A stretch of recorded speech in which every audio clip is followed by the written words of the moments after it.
and they used sun-baked bricks. So this is completely a 3D reconstruction of what the site could have looked like.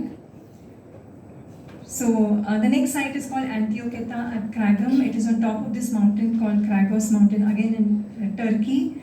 And this is a ancient Greek site of 170 BC. And it's a small settlement which has chapels, it has houses, and it has many different types of buildings. And here again they have tried to I'm so sorry. I'm very bad with technology, it looks like.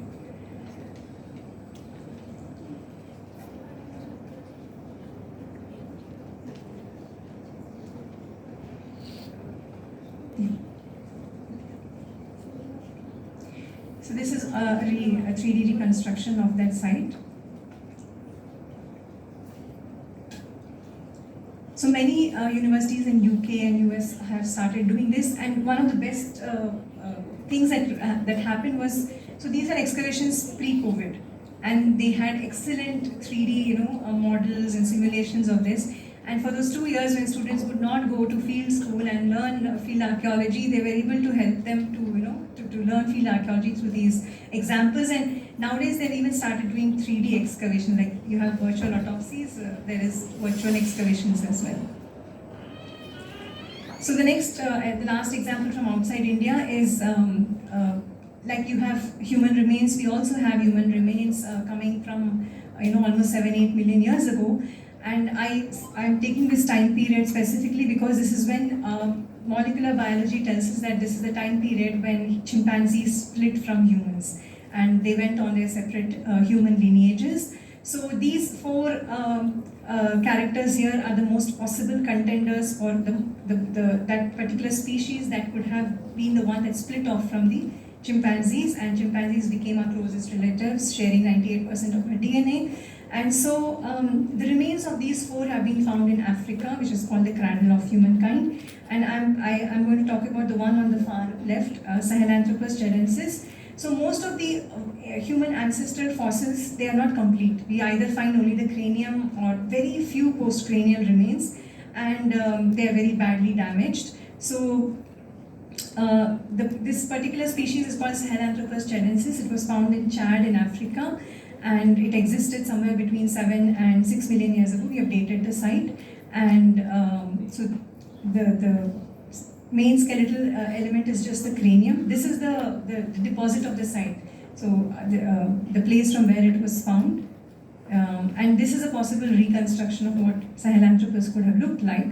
It was transitioning between ape and the Homo genus. So this is the different views of the cranium. You can see how badly fragmented it is, and if you look at the picture on the far right, you see that the skull is kind of, it's crushed, right? It's jammed inside. So obviously that is not how it would have looked like, and we have for comparison the modern Homo sapiens cranium at the bottom. So using Blender, they have tried to reconstruct, they have tried to put the skull back in its original form. So again, you have the magic touch. Somehow when I do this double click, it doesn't. I don't know.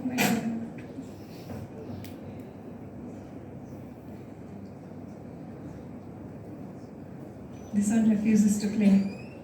Sahelanthropus is not happy being here. He doesn't like to be demonstrated.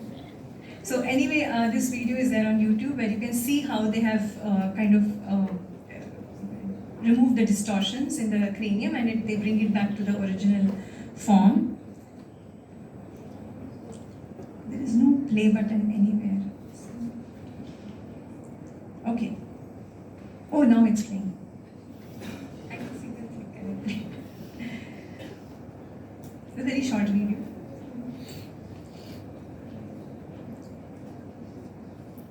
So you see that it's a very different type of skull, extremely prominent supraorbital ridges, globular vault. It has a very prognatic face. And so this is the final outcome where he looks all right.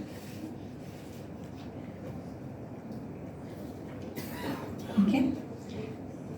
So now I come to the 3 case studies from IIT Gandhinagar, 2 of them actually. So the first one is, he is the professor from computer science and electrical engineering, Professor Shanmuganathan Raman. He had the foresight to collaborate with us almost 4 or 5 years ago, and he had a big project called Cultural Heritage Preservation and Restoration using digital 3D models in collaboration with many other professors, also a professor from IIT Kanpur. And so he wanted to set up this 3D lab with scanning, printing facilities, digital modeling, etc. So the potential areas for such work could be, these kind of reconstructions, modeling, etc. could be of use to architects, archaeologists, museum curators, art historians, other scholars, libraries, schools, structural engineers, public, game developers, policy makers. There are a whole gamut of people who could be interested in such data. And agencies, primarily the Ministry of Culture, Archaeological Survey of India, National Mission on Monuments and Antiquities, they could be interested in such data. So he decided to start scanning some of the major monuments in Gujarat and the artifacts that come from these monuments. So we targeted a few museums and a few sites as pilot studies for proof of concept. And then, so his lab has these short-range scanners through which we, you can see here, bones that are being scanned, and on the far right we have this, it's a stone quern. So it's a pestle and mortar on which you put grains and you grind. And this one is around 3 to 4,000 years old. It's from the site of Dholavira, Indus civilization or Harappan site in Kutch region of Gujarat.